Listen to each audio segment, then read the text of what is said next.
J'espère que vous allez bien, j'espère que vous vous portez bien. C'est une révélation importante que nous allons vous faire et c'est une révélation qui devrait susciter un débat national en Algérie et qui devrait, je pense, mobiliser les experts, les psychiatres, je pense, et les psychanalystes et les psychologues. Je crois qu'il faut une commission d'enquête psychologique et psychiatrique pour étudier la schizophrénie, je dirais bien la schizophrénie ou le dédoublement de personnalité, parce que voilà, ce sont deux traits de caractère et deux dérives, deux maladies totalement différentes, même si dans le langage courant, dans la pensée commune, on pense que c'est la même chose. Il y a une véritable schizophrénie au dédoublement de la personnalité des dirigeants algériens.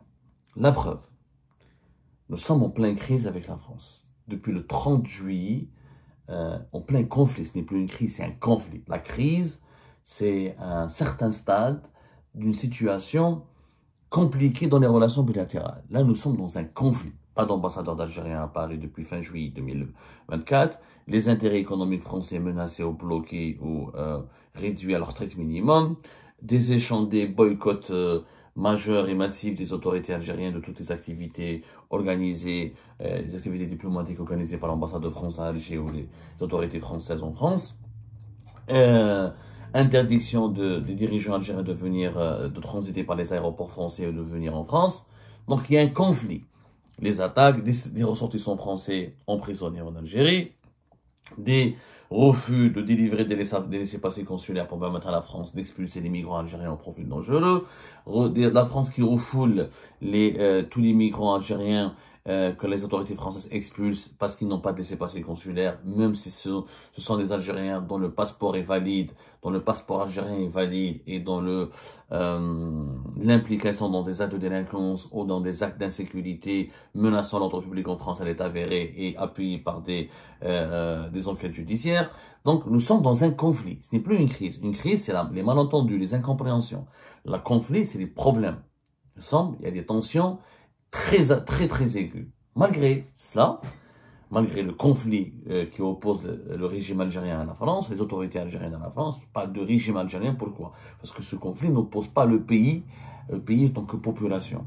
Et que le régime, comme les dirigeants algériens ne sont pas élus démocratiquement, ne sont pas représentatifs réellement de la population, et ne sont pas, on va dire, légitimes tout court, du point de vue de la démocratie, du point de vue de la représentativité réelle qu'un pouvoir devrait avoir pour engager des manœuvres au nom des intérêts géostratégiques et suprêmes d'un pays. C'est pour ça qu'on parle des régimes algériens. Malgré ce conflit, eh ben, les autorités françaises ont enclenché une enquête pour recenser le nombre de proches et de dirigeants et d'enfants, de proches et d'enfants, c'est-à-dire de fils et de filles et de proches, neveux, cousins, beau-fils, beau-frère, belle-fille, etc., de proches et de fils et de filles de dirigeants algériens en France qui vivent en France, il y en a plus de 150. 150 enfants et proches de dirigeants algériens actuellement au pouvoir vivent, jouissent de cartes de séjour, de privilèges, profitent de la vie en France, ont un train de vie très agréable en France, et sont établis en France et vivent le plus normalement du monde en France. 150. Ce recensement a été établi récemment selon nos sources par le service du ministère de l'Intérieur français, puisque Bruno Retailleau a décidé la semaine dernière de relancer les dispositifs de sanctions contre les autorités algériennes, les dirigeants algériens et la nomenclature algérienne, étant donné que Madame Sensa n'a pas été libéré, que les autorités algériennes refusent de reprendre les immigrants, les ressortissants au profil dangereux que le ministère français de l'Intérieur veut expulser à travers les préfectures, étant donné que les autorités algériennes refusent de collaborer avec le ministère français de l'Intérieur pour gérer les problèmes migratoires et pour gérer un certain nombre de problèmes sécuritaires, et que les tensions politiques persistent, et Bruno Retailleau a décidé de lancer une offensive inédite qui vise les enfants et les proches de hauts responsables algériens en France, puisque ces hauts responsables algériens ont parlé d'une politique anti-française Pourquoi maintiendraient-ils sur leurs proches et leurs enfants sur le territoire français? Pourquoi leurs proches viennent profiter de la France alors que eux-mêmes, en tant que responsables algériens, pratiquent une politique anti-française? Et pour sanctionner les dirigeants algériens, le ministère français de l'Intérieur a lancé une enquête pour référencer et déterminer et identifier les proches et les enfants et les proches des dirigeants algériens actuellement au pouvoir. C'est-à-dire ceux qui occupent des fonctions au sein du gouvernement, au sein de la présidence algérienne ou au sein des appareils sécuritaires de l'État algérien. Il y a 150, plus de 150. 78 ont été déjà identifiés. Ils pourraient faire l'objet de sanctions à partir de la rentrée prochaine, la prochaine rentrée, c'est-à-dire que leur titre de séjour risque de ne pas être renouvelé, gelé et bloqué, et leur présence sur le territoire français sera déclarée, ils seront déclarés personnes indésirables sur le territoire français. On va leur demander de partir, on risque de leur délivrer des OQTF, des obligations de quitter le territoire français. Ça, c'est 78 de proches d'enfants des dirigeants algériens. On en a parlé dans une première émission. Une dizaine seront d'ores et déjà, une dizaine sont les enfants et les proches de très hauts responsables algériens, c'est-à-dire ministres, conseillers d'Abdelmajid Tebboune ou généraux et hauts responsables de services de sécurité en Algérie. Ceux-là seront, notamment des filles et des garçons, seront leurs cartes de séjour. Parce que la majorité d'entre eux étudient en France, ils ont des cartes d'étudiants, des titres d'étudiants. Ceux-là seront bloqués et leur titre de séjour sera non renouvelé. Et une fois que leur demande de renouvellement sera bloquée et elle aura une réponse négative, ils seront priés de quitter le territoire français, notamment à travers des OQTF, des obligations de quitter le territoire français. Ça, c'est les 78. Mais la totalité des personnes qui ont été identifiées comme étant enfants proches des dirigeants algériens, il y a plus de 150 individus. Enfants, filles et garçons. Donc, et encore, on parle de proches d'enfants et de proches des dirigeants algériens qui sont actuellement au pouvoir. Parce que si, selon les sources proches du ministère de l'Intérieur français, concernant l'ensemble des enfants et des proches et des parents des dirigeants algériens qui ont occupé par le passé des fonctions au sein du gouvernement algérien, c'est-à-dire des anciens dirigeants au cours de ces dernières années, que ce soit d'anciens généraux, d'anciens ministres, d'anciens secrétaires généraux, d'anciens conseillers, il y a plus de 1 millier de parents dont des enfants et des proches des dirigeants algériens, savoir, peu importe la période pendant laquelle ils ont exercé un mandat au plus haut sommet de l'État algérien, il y a 1 millier de proches et d'enfants et de parents de dirigeants algériens qui vivent en France. Et il y a aujourd'hui 150, plus de 150 de parents, dont des enfants et des proches, de dirigeants qui sont actuellement au pouvoir. Et les autorités françaises vont les suivre, vont se plancher sur leur cas, et ce sera du cas par cas, selon le lien de parenté avec les dirigeants qui seront ciblés par les sanctions françaises.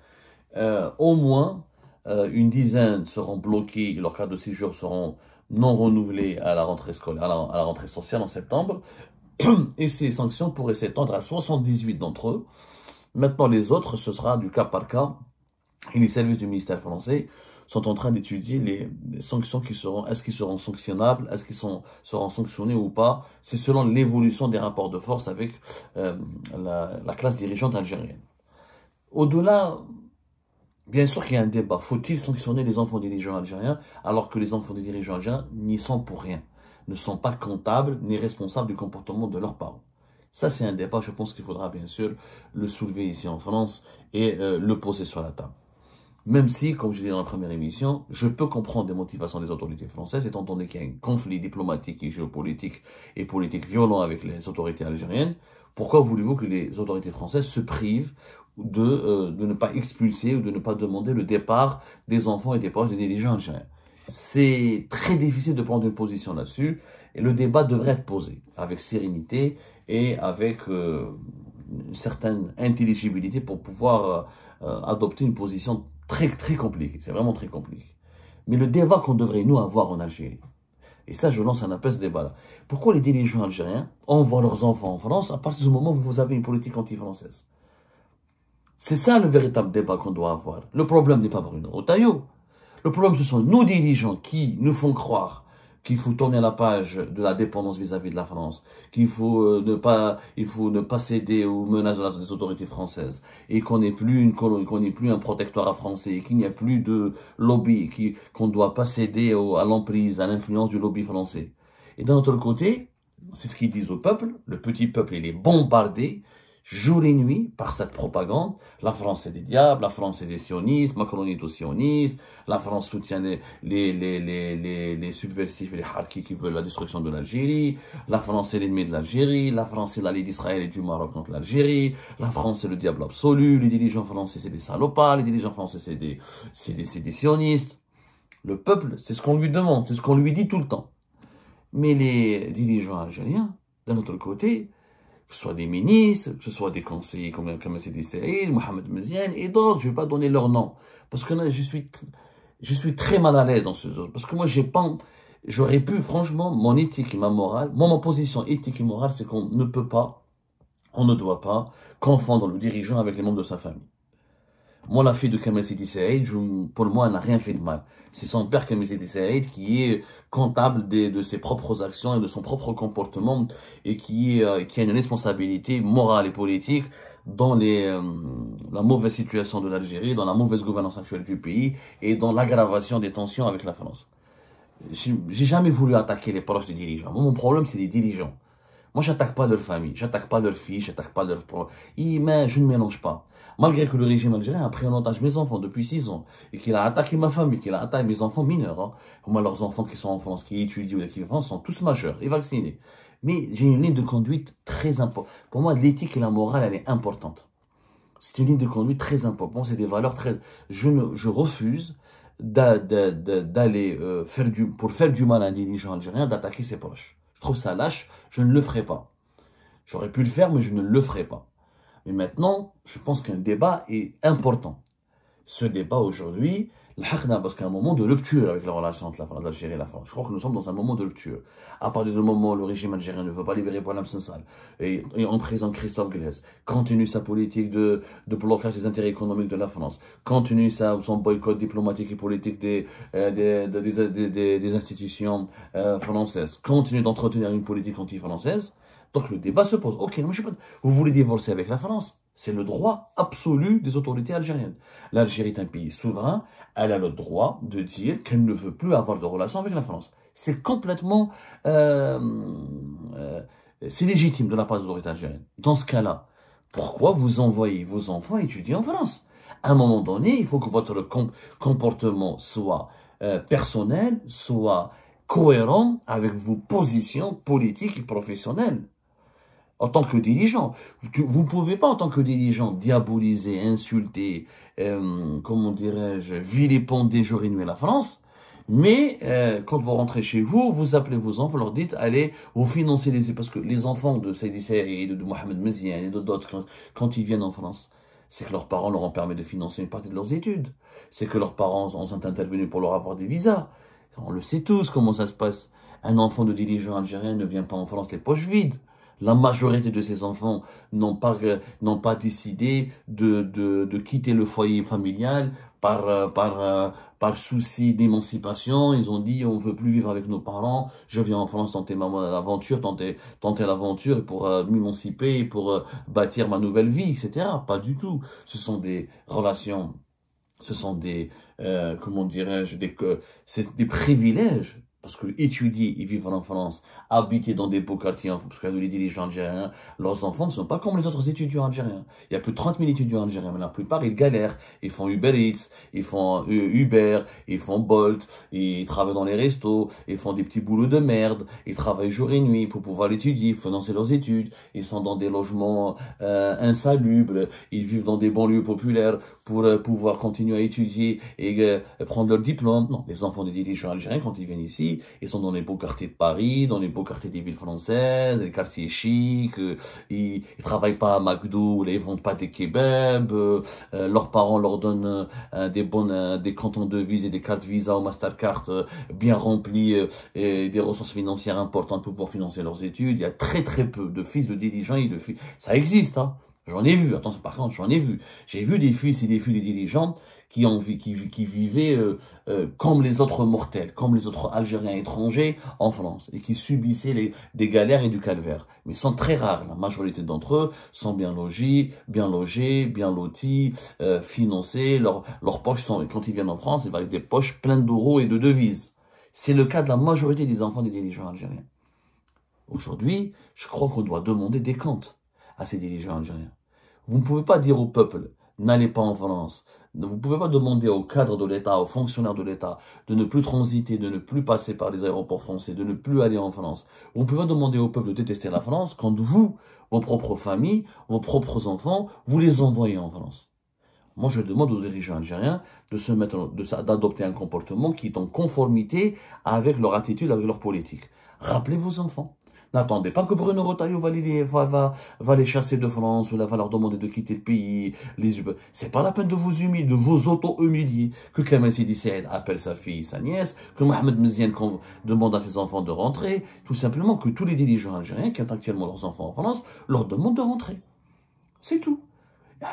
Pourquoi vos enfants n'étudient pas Babzoara, Soma, et que vous êtes un pays souverain, l'Algérie c'est un pays, une puissance régionale, étudiez à Blida, à Boumerdes, ou à Oran, à Constantine, à Annaba. Pourquoi vous venez en France? Sinon partez ailleurs.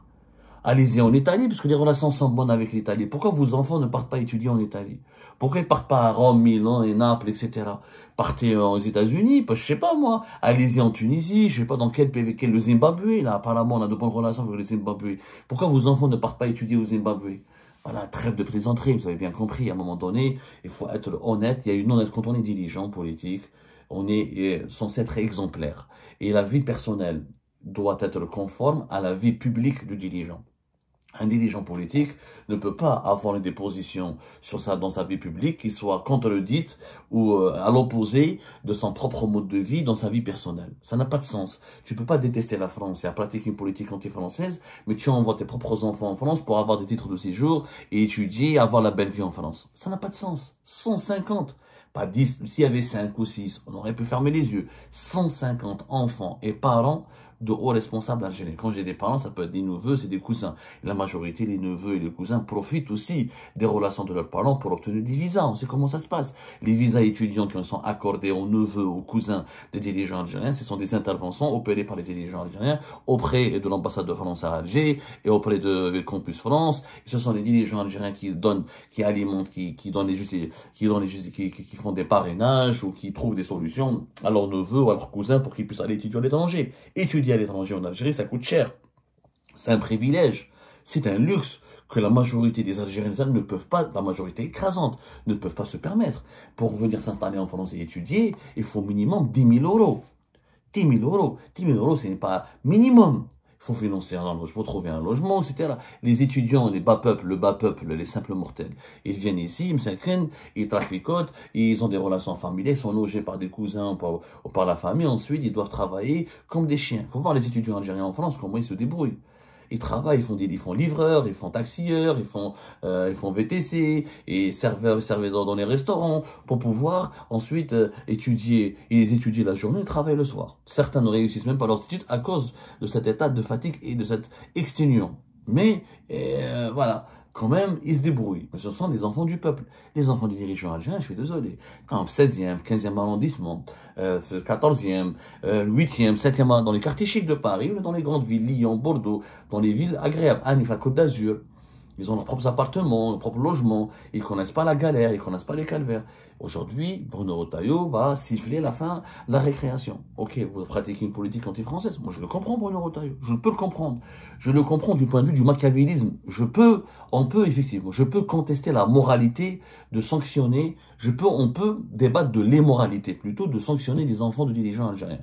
Mais du point de vue politique, du point de vue purement du rapport de force du machiavélisme, parce que les dirigeants algériens font de la preuve de ruse et de machiavélisme, pourquoi Bruno Retailleau et les dirigeants français, vous voulez qu'ils se privent de ce machiavélisme? Okay, on a le droit de sanctionner vos enfants. Vous n'aimez pas la France. Pourquoi vos enfants sont là?